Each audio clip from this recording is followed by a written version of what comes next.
দুষ্টু আজকে ভ্যাকসিন নিয়েছে, নেওয়ার পরে খুব অসুস্থ, হাঁটতেই পারছে না, একটা পায়ে একদম হাঁটতে পারছে না, কোনো রকমে টেনে টুনে এসে এইখানে শুয়ে পড়েছে, ওই দরজা থেকে এসে শুয়ে পড়েছে।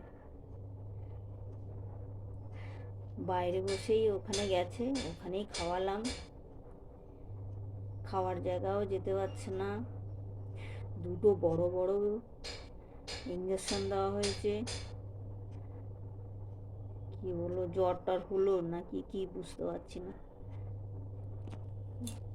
ঘুমিয়েই আছে।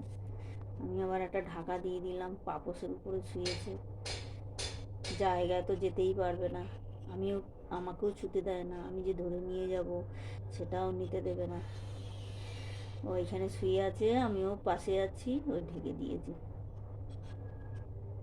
কবে ঠিক হবে কে জানে।